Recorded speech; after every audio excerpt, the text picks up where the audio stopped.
Annyeonghaseyo, welcome to Afternoona Delight, where Leah, Megan, and Amy, three American romance novelists discussing all things K-romance from a writer's lens. We fangirl over our favorite actors and actresses, talk up our trope addictions, and nerd out on K-drama deep dives. We'll throw in a few K-pop and K-skincare recs for good measure, because why not ride the Hallyu wave all the way to shore? So grab some tteokbokki and listen to your new favorite unis. Hey, Megan. Hi, it's just us again today. No Leah. Leah is in the mountains. And she's been posting drool-worthy Instagram photos. I'm like, how is that a real place? I know, like, she's so like, pretty. Right? She's like on a lake, and then there's just like these like picturesque calendar-looking mountains in the background. I know. Like, what the heck? Like, I'm here in the suburbs. I know. I'm like, well, I'm just staring outside my front door at the construction across the street, so I got nothing pretty to show yeah, anybody. because we are both on deadline. Ugh, I know. I'm looking at us both on Squadcast right now, and we like both have our hair pulled back, like ponytails. I got the ponytail and the headband. I am like, granted, I worked out before I did this, but like, so I'm not showered, but nobody can smell me. But I'm just like trying to squeeze everything into my last days of summer, because I'm on deadline for September 1st to turn in a book to my editor. And I only have, literally count them on one hand, like days left before I have to go back. Right. I was like, as a teacher librarian, September 1st is a terrible deadline for you. It's the worst. And of course, like, I don't know if you're like me, but I try to pace myself, and I use this great tool online called Pacemaker. Yeah, I wonder if you even like turned me onto it. I don't even know. I might have, because I did use it for a while, and it's only the only reason I don't use it now is because I'm lazy. I should use it. I have to use it because it is my go-to when I'm like, I don't know when I'm going to fit in writing today. What happens if I do 0 and then I plug in 0 and it tells me how much more I have to write every day until then. So just to give you an idea, is I now have to write double each day compared to like the beginning of my drafting process for this book. When I was like writing, I'd given myself plenty of time, and I had less than 1,000 words to write a day. But then we were remote, and then we went back into the building full time on April 7th. And I mean, as an educator, like during this pandemic, I will just say that it was both emotionally and physically exhausting. And I just put the book on hold because I'm like, I can't touch this until summer starts. I don't blame you. And so I gave myself that emotional health that I needed, except now I'm going bonkers trying to finish this book. I will finish it on time. In case anybody connected to my writing world is listening, I am on target to finish on time and given a nice polished piece of work. But it's going to be stressful until I get there, and I'm going to look like this a lot of the days. You're like, if my editor is listening, it will be done. I don't think she is, because I don't think we share the K-drama love, which is fine. But just in case, I got to put it out there. I'm going to deliver. Right now, I've been self-publishing. So I write indie, so I set my own deadlines, but my deadlines are pretty strict because I publish very frequently. And I always think I left myself plenty of time. Like I totally did. And then all of a sudden it's like, what happened? Like, where did the time go? And I'm looking at my deadline like, are you kidding me? And I do line up my editors. I mean, they're editors. Yeah, I was going to say, you're not just accountable to yourself. You are accountable to other people, even though you're self-publishing. Like, people should know that it's not like you can just be like, Megan, give yourself a break. Like, you can't. Yeah, not really. It's like a team thing. Plus, I mean, you get into the nitty gritty, when you put pre-orders up on Amazon, you can't move them back very often. And then readers are expecting your next book. And I mean, it's the worst to disappoint them by moving back release day. So I don't want to do that. So I'll have it done. I mean, I did okay today, and I really enjoy this book. I think I mentioned, I think in the Flower of Evil podcast that I was starting a book where my heroine has amnesia. Yes. And that's what I'm writing right now. It's so great. That's awesome. I love it. Because it's actually really fun, because she keeps getting like snippets of her memory. When I start writing, I don't necessarily have the entire plot idea. Like, I often will write the first couple chapters, and I'm still sort of getting to know my characters and all that. And I'm having fun, because I just thought, I was like in the car today and I was like, I know it. I'm going to have like Sense jog her memory. I don't know if anyone's... It's not really a spoiler if you like read my book, so it's okay. But I think I'm going to have her be like a candle maker in her like previous life on Earth. And so scents remind her then. So she starts to like scent things and they start to bring back memories. Ooh, I like and, yeah, that. So yeah, I'm having a good time with it. So that's what I was working on today. So it'll be okay. I'll get it done. I mean, we're taking a short trip as a family the beginning of next week. So that's the only, I always plan things at stupid times. I always do a little like trip to the city with my kids right before school starts. I live outside Chicago, but we've already done a couple trips to the city where we just train down and walk around and do like we went to some museums and come home. And I'm bummed because the last like big trip that I took with them, and it was like the first big trip I ever took with them, was in 2019 when, you know, things were not as cray as they are now. We went to New York City and I took them to their first Broadway show. We went on like a superhero walking tour, like, and they loved New York City, and I love New York City. That was it. That was the last thing we did. We haven't been on a plane. We haven't gone anywhere. And so we're doing a staycation. Like my daughter and I were up until like 2 a.m. last night, like researching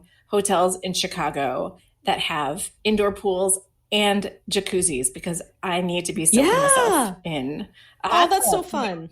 And then I waited until this morning because I'm like, I'm not booking something at 2 a.m. when I'm deliriously tired. And I called the hotel this morning and I was like, is your pool open? Because they're like, COVID restrictions could change. What's available? And I'm like, is your pool open? She said, yes. I'm like, do you have to make a reservation? She's like, no, for the pool. So I was like, all right, we booked it. It's a 4-star hotel. So we're staying like a fancy schmancy place and like right in the Magnificent Mile. And yeah, we're going to do all sorts of fun stuff like for 2 days in the city. And I'm so excited. Yeah, that's great. Oh, I'm so glad. Then you get to do something fun before school starts. And then it's just madness until May. Yes, but those are 2 days that I'm like, I don't think I can write those 2 days. So I know. I did kind of plan the days that I'm going into my schedule, but it's like then we come back and my kids go to school. It's crazy. So speaking of writing, like this whole podcast came about because Leah and Megan and I are all writers, and we fell in love with K-dramas by looking at it through the writer's lens. You know, that is like sort of the tagline of our podcast, but it's true. The reason why we love K-drama so much is because the writers know how to write. 100%. And we totally get that. And in the writer's writing, we have been noticing some things as we get further and further into our list of dramas. And that's kind of where we're at today. So Megan, I'll let you take it away to sort of intro this and then we can get to it. All right. We have discussed the phenomenon of the 11th episode of K-dramas a few times on this podcast, more than a few. And so today we decided to explain a little more why we believe it is a thing in italics. So first, it is.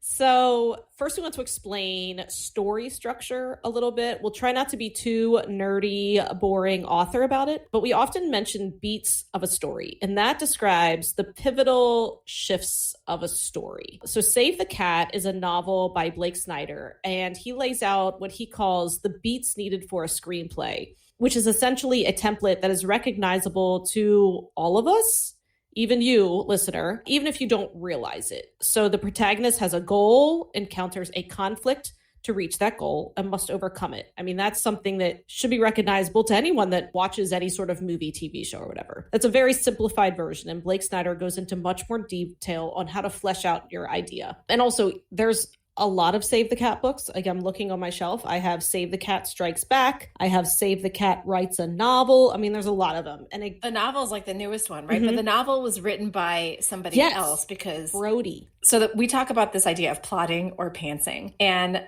plotting meaning you plot your book out with like a short synopsis and then you write it. And pantsing is just flying by the seat of your pants. And my first novel, I flew by the seat of my ever-loving pants, and you can see it in the structure of the story. Like, I'm very proud of that first book. It's called If Only, if anybody wants to read it. It's very good. Don't judge my writing by that book because, good Lord, I had no idea what I was doing. I was just like, I want to write a book, you know, and I just kind of barfed it all out. I've been there. And I had great editors for that book, and so I'm not like faulting my editors, but like that was me as a baby writer. And I didn't know about Save the Cat. And then somebody told me about Save the Cat, and I bought the book and I wrote my next book with a Save the Cat beat sheet. And I was like, holy shit, this is amazing. This is amazing, because I didn't understand what the beats of the story were until I read about these 15 beats. Like, you can just Google it and you can find, you know, beat sheet examples. And there's, you know, some website stuff that will show you the beats of a movie that you know and how it fits in all the Save the Cat beats. And then you will never be able to watch a movie the same again, because I will watch a movie and I'll be like, oh, this is the catalyst. This is the B story. This is the black moment, you know, all this stuff. Yeah. And I see that everywhere now. But I love it. Like that is nerdy author stuff that I love. Yeah. I mean, it's the same. I watch movies now and I point out the beats, and I'm sure it's very annoying to my husband, but I have to do it. It's like my writer brain. And I also have a book called Romancing the Beat, and that's by Gwen Hayes. And I have it too. Oh, it's so, I fully believe that if you are a romance writer, or you just love romance books, it is the book you should have in your repertoire, because it fully lays out how to write a romance. But basically, again, it has to deal with the pacing of your story, that you're continually driving the plot forward. There isn't, weird filler scenes that don't do anything, because that's going to be boring. Every scene should have some sort of tension or conflict. Even, an office rom-com, it's going to have a tension or conflict that drives the plot forward. And that's what beats help with. So we explain all this to say that we have noticed a lot of very pivotal beats happen in the 11th episode of many K-dramas. Now, of course, something important happens in every episode, but there is something about episode 11 that seems to include a monumental shift in the plot, a character motivation, or a romantic feeling. And frankly, sometimes it's just a massively epic scene that seems to take up a bulk of the drama's budget. I'm looking at you, the King Eternal Monarch. I will talk about this scene until my dying breath, and I will talk about it today, so you've all been warned. Don't believe us? It's okay, because we're going to get into all the episode 11 goodness of our favorite dramas today. Obviously, spoilers abound, but we will try to give you a heads up about any significant ones. So first, we'll state the drama that we're going to talk about. And then I think in the show notes, we're going to put some more timestamps to help you guys out, because obviously we have to talk about the 11th episode, but it's important and can be spoilery. So we'll do the best we can. So Megan just said that timestamp thing out loud, so you all have to hold her to it. I was like, don't do it. You can come yell at me on social media. So before we get into it, we want to remind you of all the places you can find us outside of the podcast, like Instagram at Afternoona Delight Podcast, where you'll find book recs, more K-drama love for shows that might not make it onto the pod, our favorite clips from current episodes, and generally shameless fangirling. Want to see us embarrass our offspring with cringeworthy but amazing skits on TikTok? We've got you covered. Just find us again at Afternoona Delight Podcast on TikTok. And if you want to talk to us about anything you heard on the show, drop us an email at afternoonadelightpodcast@gmail.com. We love interacting with our listeners and making sure that we're giving you the content that you're looking for. But now it's time to get to it. Our favorite episode 11s and why we think these are such pivotal moments in the dramas that we love.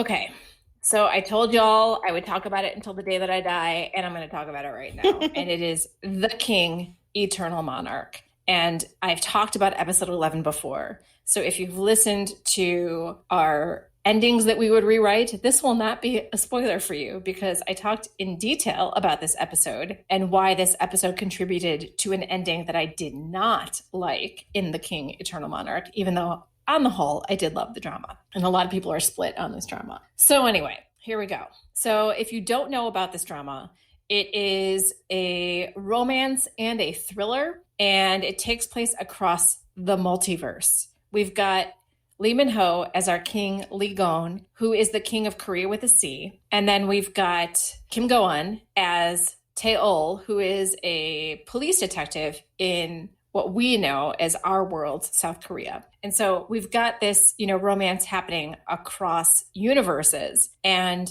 episode 11 is where a big pivotal scene takes place. So here we go. I would say that this episode deals with the romance of the story, and it is a big spoiler, I would say, for the ending of the drama. So if you have not watched the drama, maybe this is where you want to fast forward. The reason why this scene is so pivotal is because it promises something that it doesn't deliver. But it still is one of the most epic scenes I've ever seen, and I will love it forever. So what happens? In this scene, it is very close to the end of episode 11 of The King Eternal Monarch. Our heroine, Tae-ol, has been kidnapped and brought to Korea with a C's universe. She's been kidnapped and brought to that universe, and she escapes her kidnappers, but has been drugged, has been hurt, has been almost been killed by a white truck of death, and is basically stumbling through the streets of Busan when she sees helicopters overhead and then sees horses galloping through the streets because Li Gon, our king, has found out that she is there, that she is in danger, and he is going to rescue her on his white horse Maximus and his whole security detail riding horses along with him. And in this epic ride and this stunningly shot scene, like the cinematography is unparalleled, I will say. And maybe it's paralleled in another universe. I don't know. Bad dad joke, Amy. Anyway. So Li Gon is riding with his security detail on their horses, and they are slashing at the baddies with swords. And it is just amazing, romantic, bloody, fantastic. And he calls out to his men, protect her at all costs. She is the future queen of Korea. And then he hops off his horse, slashes more baddies, gets to Taeol basically just before she passes out because she is on her last legs. And it's an amazing, amazing end of an episode. So the reason why it's a pivotal beat is because it shows you the lengths that Li Gon will go to protect his woman. And it shows you how true this love is between two people across universes that should be impossible. And it promises something very, very big for the viewer. Mm-hmm. And what does not happen, here is our spoiler. So pause it, fast forward it, whatever you got to do, because I'm going to say it and we'll talk about the ending. What doesn't happen, and what should have happened because of this pivotal beat, is that she does not become the future queen of Korea. They live in their separate universes and they connect on weekends for like little weekend getaways to other parallel universes, which is adorable and sweet. And they live their lives this way, but it's not what we were promised. And I'll never be over it. Still, does it live rent free in my mind forever and ever? Absolutely, because it is one of the most stunning scenes I've ever seen. And it is one of the biggest reasons why Lee Min-ho is my bae. So there you go. The King Eternal Monarch. Episode 11, one of the best scenes I've ever seen in a K-drama. As I said, that might be one of the scenes that blows the budget. 100%. For that drama. And I will say, too, with that scene, it was pivotal, too, because that was kind of the first time he publicly acknowledged that there was somebody. People were trying to connect him with the prime minister. Right. She was trying to connect herself with him. So, yeah, everybody wanted him to find a queen. Yeah, the whole thing was monumental. You felt like there was going to be a pivotal shift, and there was after that scene. That's when I think she, became a little bit more comfortable in his castle or palace or whatever it was. You know what I mean? I mean, he makes her rice the next day. Like he mixes rice in his Navy uniform for her the next day. I was gonna say, isn't it that scene where he does the whole, oh my God. Yeah. I agree. I mean, I think about that scene all the time. When anyone mentions the king, Eternal Monarch, that's the scene I think of. And that's the scene I'll always think of. We've talked about this before, that we do think that the writers maybe got a little bit ahead of themselves in what they were thinking of promising and then decided to go a different direction. Mm-hmm. And it happens. Like I've written stuff into a book and then gotten to the end of the book and be like, oh, I never mentioned that thing again that I was like so into 50 pages ago or something like that. So it happens and I understand it. I don't forgive it, but I understand it.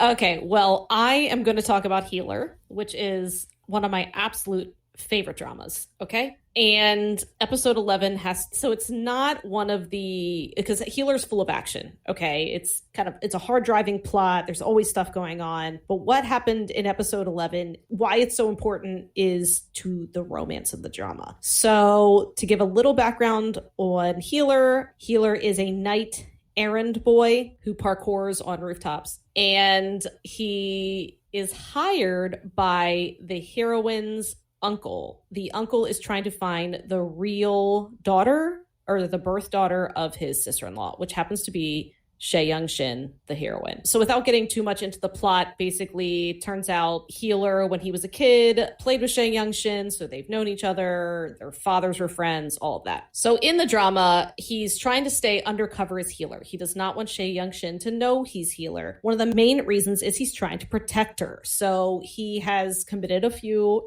little crimes here and there. Tiny. And just a little tiny. And so he doesn't want to implicate her by showing her his face. She knows him as the bumbling intern at her newspaper. Bong Soo. And he's just, oh God, he's so precious because he's like this tough, badass fighting, knight errand boy at night. And then during the day, he's this like fumbling, like silly Bong Soo. But anyway, so he can't show her his face, but she writes Healer an email basically saying like, I want to meet you and I'll cover my eyes if I have to, but I want to meet you because they had a lot of clandestine meetings at this point. And so he tells her basically that he'll meet her at the movie theater. And so the movie date of episode 11 of Healer is amazing. It is. I wish Leah was here too to talk about it, because I think I remember she swooned. Said she was like, yeah, she swooned. She had to use her fainting couch during this scene, because it's just so romantic, and it's also super pivotal for the romance. So she goes to the movie theater and he has everything planned. He has this little bear for her to hug. So it's an empty movie theater, by the way. So she walks in, she has this bear to hug, and she even chooses the movie, but she can't see him. But he says, like, I'm behind you, just don't turn around. And she doesn't because she knows that if she turns around, you know, he'll disappear. Yeah. He'll melt. But he'll disappear. Yeah. He'll melt. Yeah. He won't. Yeah. But so I'm kidding. But anyway, but he is in the back of the theater watching her, and he's not watching the movie at all. He's watching her. He's watching her face as she laughs, as she's hugging this bear that he got her. When the movie's over, you can tell she's really sad, because it was a date and it was beautiful and romantic, because it was, but she still didn't get to see him. So she gets up, and you can tell she's happy but also sad, and she leaves the theater. And right as she takes a step out, he grabs her hand. He's hiding behind the wall as she's walking out of the theater. So she doesn't turn and look at him, but they just hold hands. And it is... I'm dying right now at you saying this. Like, dying. I know it's just hand holding, but it is... Never has a drama made hand holding that intense. And they just stand there like that.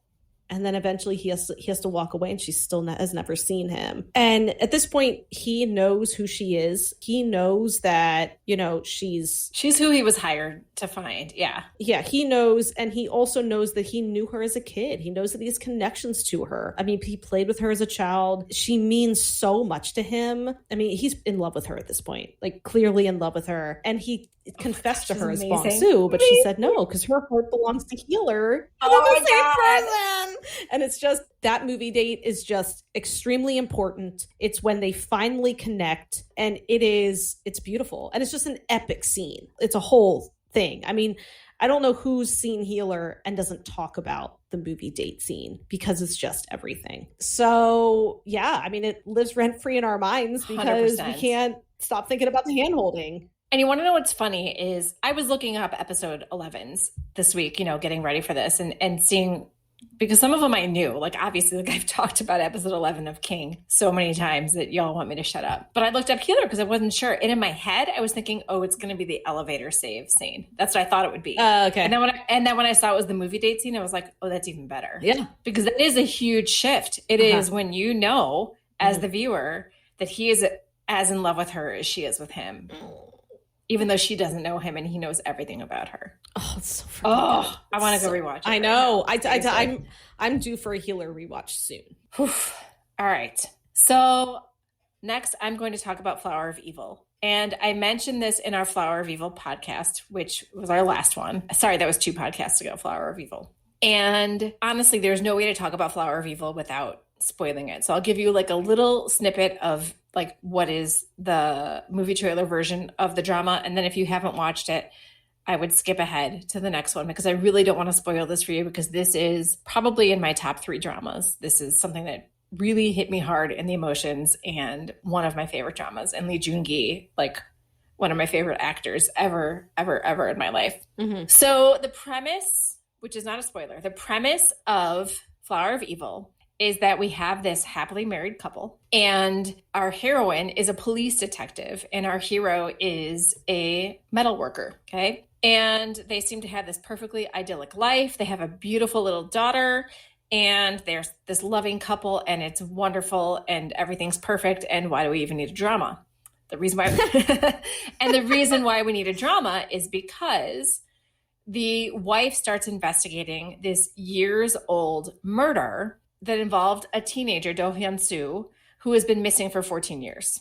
And Do Hyun-soo was the son of a serial killer who is now dead and believed to have committed suicide. And that we can talk. I can't believe we didn't mention the suicide. I know.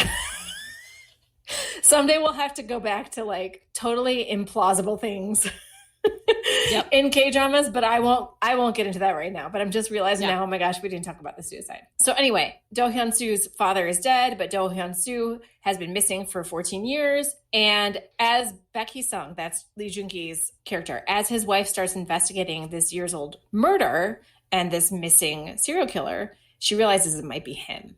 So that's the premise of the drama, okay? Now, fast forward, if you haven't seen this drama and don't want this scene spoiled, because it is a very pivotal scene and there are major spoilers in it. Okay, so here we go, folks. Episode 11. Our heroine, Cha Ji-won, played by the amazing Moon Chae-won, has tracked her husband to a meeting with a human trafficker. And she knows at this point that he is Do Hyun-soo, the missing son of the serial killer for 14 years. And then he's been living as Baek Hee-sung, a different name, a different identity, for all these years that she's known him. She does not know whether or not he is guilty of murder, but she does know that he is the man that her department is looking for. And she finds him in this office of this human trafficker, handcuffed to a door, and the human trafficker is about to set the room on fire and kill him. And she saves him. And then he goes right back and saves her, because as soon as she saves him, the human trafficker grabs her and tries to choke her. And then he almost kills the human trafficker. And she stops him from killing the human trafficker and then says to him, you need to leave. You need to run. You need to get as far away from here as possible. Everyone is looking for you. They know who you are. You need to go. And he's like, you know? And she's like, yes, I know. I know everything. And instead of handcuffing him and taking him in, she lets him escape. And he drives away. And you see him speeding away, but then he's like unraveling. And up until now, by the way, Lee Joon-gi's character has let us know that he is believed to be a psychopath. He does not emote. He cannot feel love. He studies facial expression, so he knows how to fake it. And you see him speeding away, and all of a sudden he comes to a sudden stop on the street, and he's trying to call her because he wants to hear her voice. He wants to talk to her, and she's not answering. And he's losing it. He's crying. I talked about this in the Flower View podcast. He's crying. And then I start crying because seeing Lee Joon-gi emote is like something I never expected. I react viscerally. And it's pretty much akin to like when Gong Yoo emotes. Like I can't not cry. Or when Kim Soo-hyun, like there are certain people who when they emote on screen, I just lose my shit. And Lee Joon-gi is one of them. So he's crying. She's not answering. This taxi pulls in front of his car, comes to a sudden stop, and she hops out of the taxi. She's crying. He gets out of the car. He's crying. He apologizes to her for hurting her. Oh, they have this like ridiculous embrace, and he says that he doesn't want to run. He just wants to go home. And she takes him home, and they have this amazing, tearful kiss with them both knowing the truth for the first time. And is this a pivotal moment in the drama? Fuck yeah. Probably like, the biggest. It is the biggest. The first time they both know. Essentially, yes. Like when the truth, it's like the release of a pressure valve. Now the truth's out. There's no secrets. And she still loves him. Yeah. She still loves him. And that, I mean, the love story of this drama was something I was not expecting at all. Yeah, me too. So yeah, was this a pivotal moment? Yes. One of the biggest. Mm-hmm. Does it live rent free in my mind? Yeah, because this is almost overshadowing the King Eternal Monarch one, because I can't stop talking about this. Like I was literally like crawling out of my skin waiting for the Flower of Evil episode so that we could talk about this scene. And it is one of my absolute favorite scenes. And it is that pivotal moment in the drama where, you know, these two people, even, you know, so Baek Hee-sung is Do Hyun-soo. He doesn't think that he can feel love, but you know, as the viewer, that he loves his wife. And you know she loves him. And you know that they are a team from this point out, no matter what happens. Mm-hmm. Oh, it's so good. Oh, it's such a great scene. It is. I mean, so speaking of Lee Joon-gi, I'm going to go right into talking about Lawless Lawyer, because Lee Joon-gi plays Bong Sang-pil, who is the lead in Lawless Lawyer. And I can't talk about this without spoilers, so yeah, I'm getting right into it. But basically... So look away, viewers. Yeah, listen away, whatever. Because it's a great do. It's a great drama. And in honesty, when I looked up I was just curious. I'm like, what's the 11th episode of this? I looked it up and I actually gasped because it's a very important scene. So let me explain first. Bong Sang-pil is a lawyer. He returns to his hometown after like 18, 19 years or something to avenge the death of his mother. You know right away who killed his mother. It was An Oh-ju, who's kind of like a gangster, I would say. And he killed her on the direction of Cha Moon-suk, who is at the time an up-and-coming judge. By the time Bong Sang-pil returns, she is extremely powerful in the city. So An-oh-ju is now the mayor. I mean, he's essentially a gangster who, because of Cha Moon-suk, because he did her bidding, he killed people she wanted him to kill. He did all kinds of dirty work for her. So she's rewarded him with the mayorship. So there are many times in the drama that she refers to him as her dog. So she's saying, "You're my dog. You don't bite unless I tell you to." Like, again, he works for her. So setting up episode 11. Bong Sang-pil is on trial for the murder of his uncle that he's been set up for. He did not kill his uncle, but he's been set up for it. And he's on the stand and they aren't quite sure how to get him off because the judge is Cha Moon-suk and she is dirty, dirty, dirty. But she has been losing the grip on her dog, which is An-oh-ju. So Bong Sang-pil is sitting as a defendant. It's not looking great. And beginning of episode 11, the courtroom doors open very dramatically. Double doors. Yeah, double doors. So dramatic. And An-oh-ju strolls in to be a witness for Bong Sang-pil. So let me explain. Like, the whole drama, Bong Sang-pil and An-oh-ju have been at odds because An-oh-ju killed his mom. And Bong Sang-pil knows. But An-oh-ju has decided to break free of his quote-unquote master. And he's angry with her. And for reasons you have to watch the drama. And so it's a huge, huge moment in the drama that An-oh-ju has decided to break free of her. And it's also a huge deal that he's trying to get Bong Sang-pil off of the murder charge. I mean, they'd been wanting to kill each other for, almost the entire drama. But episode 11, everything turns on its head. All these character motivations shift. And it is, I can picture that scene in my head all the time. Just those double doors opening. And you have to see the drama too. An-oh-ju had been beaten pretty badly, like beaten up before this. So he's like all bruised. He's got like his arm in a sling, but he's that type of villain that he has so much pride. It doesn't matter. He's still holding his chin high and facing off against Cha Moon-suk. It's great because they show her face, and of course she's furious. Bong Sang-pil is surprised, but An-oh-ju's going to go in there and he's going to do what he does, which is piss a lot of people off. And it's fantastic. Great 11th episode. Just fantastic. So if you're still listening and you haven't seen Lawless Lawyer yet, I highly recommend it. We are going to be doing a deep dive. Leah is watching it right now. It's so good. It was one of I had to go watch this drama as soon as I finished Flower of Evil because I needed to see Lee Joon-gi in another role so that I could get over him. Because it was driving me crazy. And I needed it. I needed him in three-piece tailored suits throughout the entire drama, kicking mother effing ass in his tailored suits. And but still emoting like no other. Like Lee Joon-gi emoting. Like I said, I have a visceral reaction to it. Oh, he's really fantastic. And I mentioned An-oh-ju in our favorite villains episode. Still one of my top villains. He is just so, so good. I loved that we had done the villains episode before because I was so excited to see him in his toe socks. I hate him. I hate his toe socks so much. So the next drama we're going to talk about is When the Camellia Blooms. And again, when we looked it up and found out what the 11th episode was, we all screamed. I knew when we watched it. I think it was when we watched it, and it was before you had watched it. And so when Leah was like, just let me know when you get to episode 11. Right. And then I watched episode 11 and I was like, holy shit, that proves my theory. That's another one that proves my theory.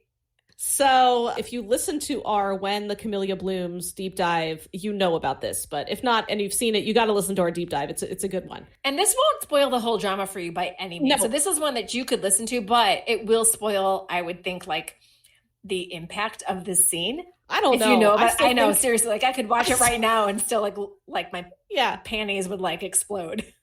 Yeah, so there's a lot going on in this drama, but to describe the scene, I don't really have to get into it. It's a small town romance or small town drama with a serial killer plotline, but I don't have to talk about the serial killer in any way to explain this scene. So basically, Dong Baek is the heroine. She is a single mom to Pilgu, okay? And Pilgu is playing baseball in this scene, all right? And a local police officer named Young Sik has been courting her, and Young Sik is amazing. You just have to watch the drama to understand. Young Sik, played by Kang Han Newell, is just everything. Okay? You just gotta trust us on this. So anyway, Pilgu is playing baseball. The coach of the other team doesn't like what Pilgu's doing. I don't remember. It doesn't really matter. He kind of gets into a little tiff with the other coach, and the other coach. And he's accusing Pilgu of something. Like he's accusing him, and I don't remember exactly what it was, but he's accusing him of something. Yeah. Because the accusation is important to what happens next. Yeah, but they're being nasty, and Dongbaek sitting in the stands. Again, she is a single mom, so she's been dealing. Every time there's an issue with her child, it's her. Every conflict, she's the one who has to deal with it. And that's exhausting. Like if you're a parent, dealing with conflicts with your kid is exhausting. And if you're the only one who does it with no help over and over again, that's tiring. Plus, she is a bar owner. And so a lot of the local men don't treat her that well. The women don't either. And I think it's also important to point out that Pilgu's birth father is at this incident and he does nothing. Because he's a famous baseball player who doesn't want to deal with the publicity. Right. So he's sitting in the stands doing nothing, even though he's seeing this conflict going on. And Dongbaek knows, I have to do something, but she's dreading it because she knows it's not going to go well. So she stands up and she walks down. But before she can get to the home plate, which is where this all is going, the camera pans like slow-mo to Young Sik striding across the outfield he's wearing like track pants and a t-shirt, okay? Full tracksuit, aviators, which aviators make any outfit, okay? And he's holding a drone because he had been flying this drone around. You'd previously seen it. You just didn't know who was flying it around. It was Young Sik. And he strides across the outfield, it's like a slow-mo scene. He's got confidence all over his face, because he has proof that Pilgu didn't do what the coach was accusing him of doing. He's got proof in the drone. He strides up to home plate. He said, I have proof. Don't ever mess with this kid again, or you'll have to deal with me. So we talked about this in our deep dive, but this scene had big drone energy written. The best phrase ever. Best phrase ever. And you coined it, energy. So go you. The thing about this scene is it's not only amazing, like it's hard to explain. Like you're probably thinking, okay, so he like walks across the baseball field holding a drone with a tracksuit on, but you have to watch it to understand. You do. The music with it, even like the badass music with it, like the OST. Yeah. Stop. Yes. And it's available on YouTube. Like just Google like the drone. It's called Young Sik is the best dad ever. Like if you find it on YouTube, that's what the clip is called, and I love it. And it's amazing for several reasons. First of all, Pilgu never had a dad. His dad was never in his life. And so there's a lot in the drama where he acts like he doesn't want a father figure, but he also kind of does. And so there's kind of this push-pull there for Pilgu. There's Dongbaek, who is used to dealing with literally everything herself, and she finally gets a break and someone takes care of a conflict for her. And then there's Young Sik just himself, like stepping up to be, a mentor, a role model, just sticking up for this kid. There's just so many underlying emotions to this scene that make it, amazing. And so not only is it so much fun, and you're going to be like cheering for Young Sik in the scene while he's holding his drone. So not only are you going to want to like just jump him in his tracksuit and his aviators, but it's emotionally pivotal as well, because that's when Pilgu finally starts warming, because Pilgu had not been like happy about this whole Young Sik trying to date his mom thing. So that really was a shift in his relationship with Pilgu, and it was a shift in his relationship with Dongbaek as well. And I think it was just Young Sik himself kind of growing up a little bit too. Like I think that was a really important character arc and redemption for him. So just amazing. I still can't believe that was episode 11 when I know. It's a thing, guys. Seriously. It is. It's a thing. Whether or not you believe it, it's a thing. We're proving that it is. So really, we've talked about a handful of dramas here. We haven't talked about all of them. And I urge you to check your favorite dramas. But really, this is all just to say that we think dramas that have good pacing and hit all the story beats, like we mentioned with Save the Cat, seem to have pivotal moments in the 11th episode. And this is whether it's a 16 episode drama or a 20 episode drama, because we've seen it in both. So can there still be epic moments in other episodes? Absolutely. No good story has only one pivotal moment, but episode 11 seems to be pretty important. So check out, like I said, some of your favorite dramas and let us know, does something fantastic happen at number 11? We bet it does. And now we come to our favorite segment of our show, our K recommendation of the week. And because Megan is never short on Kpop Recs, she's got another great song for you all. Hi, so I am going to recommend Psycho by Red Velvet. And so there's a couple reasons I'm mentioning the song. First of all, it's an amazing song. And Red Velvet themselves have a lot of ties to K-dramas. So Joy of Red Velvet was the lead in Tempted or The Great Seducer, opposite Woo Do-won. And Red Velvet also performed in Descendants of the Sun. So the group that plays in that drama that the hero is a fan of or whatever, yeah, that's Red Velvet. So they're very, very famous in South Korea, and this song was a huge hit, but shortly after it came out, Wendy, one of the women of Red Velvet, fell and really badly backstage and broke some bones in her face, and it was really, really bad. So she's since recovered, but it took a really long time. And so this song wasn't promoted as well as some of their other songs, and it's a shame because it's truly, truly a really good song. There's kind of this recurring line that says, "Hey, now we're gonna be okay," and it's just, it seems kind of weird, the title, but I swear it's a great song. I hope you guys check it out. So that's Psycho by Red Velvet. So before we close things out, I wanted to touch on a couple of things. The first two dramas that I watched were Crash Landing on You and Goblin. And Megan, I know Crash Landing was your first. Was Goblin your second as well? Yeah, I think so. Okay, so we're in the same we're in the same place here. And I think the same goes for Leah too, but she's not here to confirm or deny it. So I'll just say yes, it was the first two for all three of us. And my episode 11 theory hadn't set in yet because I was just getting my feet wet. So I decided to go back to two of my faves. Okay, Goblin is still my ultimate fave, and see if the theory held true. So I want to give a shout out to Drama Beans for this because I went to the Drama Beans recaps, which are fantastic because it's been so long since I've watched either of these. So there's no way I'm going to remember what happens in episode 11. And so I read the recaps on Drama Beans. So first, let's start with Crash Landing on You. And I'm just going to dive right in because I feel like at this point, most of us who are K-drama fans know Crash Landing on You and know what it's about. So if you don't, skip ahead to, what we're watching next and don't listen to this in Goblin because I'm not going to give much about it. I just want to get right into the episode 11 because we've talked about this on our Crash Landing on You podcast anyway. So Crash Landing on You, episode 11 is when Captain Rhee shows up in Seoul after his 20-hour tunnel of love crawl and finds Suri on the sidewalk not far from her apartment. Additionally, when Jung Hyuk goes missing from North Korea, his father sends his adorable soldier Hyungs after him. So they show up in South Korea too. So that's part of the B plot that's going on here. We also have the Captain Rhee makeover montage in Seoul and the parking garage scene where we realize that our villain, Chol Gang, has found his target, Yoon Suri. So these are all the different things that happened in episode 11. Up until now, we had the first half of the drama took place in North Korea when Suri was trapped there after she paraglided into a tornado, as one does, and survives. And so now we're in South Korea, and the second half of the story takes place in South Korea. So does this episode 11 pass the test? And I'm going to say yes. While it's not visually epic to me, like Captain Rhee on the motorcycle, it's a pivotal shift in the narrative where we learn that the danger that Yoon Suri thinks that she escaped by getting back to South Korea from North Korea and the lost love that she mourns have followed her home. And so we know that the story is not over. Like it seems like it could, resolve itself by then, but it doesn't. And I think it's important to note this shift in the story and that everything that she was trying to escape when she was trapped in North Korea is now basically back to finish her off in South Korea. Yeah, and I mean, it's basically to the shift just from locations, like everything, and they're not split anymore, obviously, but that didn't last long with them split, but they're quickly reunited, and now essentially the second half, I guess, or last third of the drama starts, and with a different setting, which is really interesting. Where they're staying under the same roof, but in different bedrooms. Yeah. That's a little quibble for another time.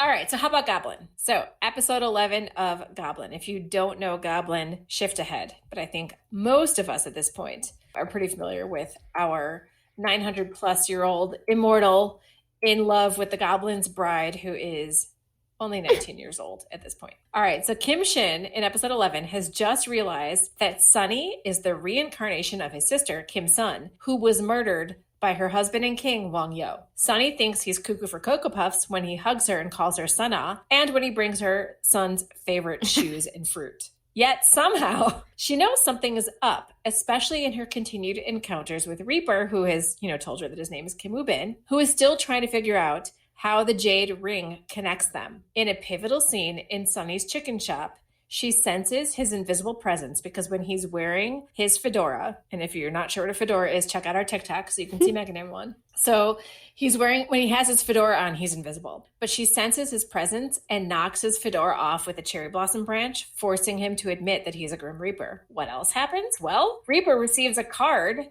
indicating Untak's upcoming death, and Kim Shin is forced to tell her that she will die if she doesn't pull the invisible sword out of his chest that only she can see. Then the drama shifts to some lovely romantic comedy when Kim Shin can't stop following her around to make sure she's safe, and Untak abuses her summoning power to summon our beautiful goblin for trivial yet uber romantic reasons. Finally, this episode ends with our undead Goryeo villain Park Jung-hyun showing his creepy face and purple tongue. Does this episode 11 pass the test? Definitely all caps. Okay. Again, not visually stunning, like when Untak almost pulls out the sword the first time and Kim Shin almost kills her because it's his basically knee-jerk reaction, like, oops, I don't want to die now. But it's a pivotal moment for Sunny and Reaper as their connection gets more and more apparent. It's pivotal in that Untak now knows death is coming for her, and the audience learns that an almost 1,000-year-old villain never truly died and is back to finish what he started. Yeah, I would say the villain reappearance is probably the biggest thing that I would say to change the plot. Yes. You know what I mean? That villain reappearing is huge and creepy. Oh my God, he's so creepy.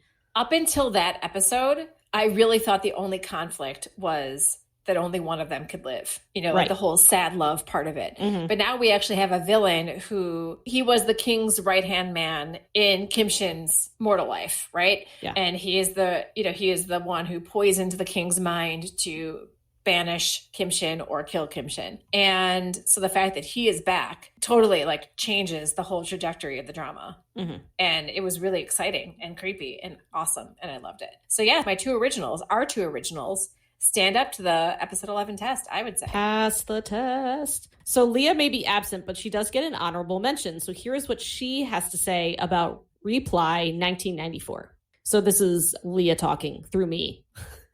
Literally in our Slack chat. Yeah. We just copied and pasted. Yeah. Okay, so I looked, and Reply 1994 has a very pivotal moment in episode 11. It's a love triangle drama, and in 11, the second suitor finally steps up and confronts the first suitor and says, I'm going to get the girl no matter what. I'm in it to win it. And it's all backdrop against a game of catch where they are throwing baseball back and forth. The first love suitor acknowledges that he finally realizes he has feelings for the heroine because of the second suitor. And the second suitor basically says, hey, I'm playing the long game and I'm going to get the girl. Leah says it's super intense and bonus points for Yoo Yeon-suk fans. This is one moment in Reply 1994 where he breaks out of the beta and you see the Gu Dong-mei, Yoo Yeon-suk's character in Mr. Sunshine that lives inside. I love that. Thank you, Leah. So far, I only know Yoo Yeon-suk from Hospital Playlist, and he is the beta to ever beta. So I can't wait to watch Mr. Sunshine. I know, me too.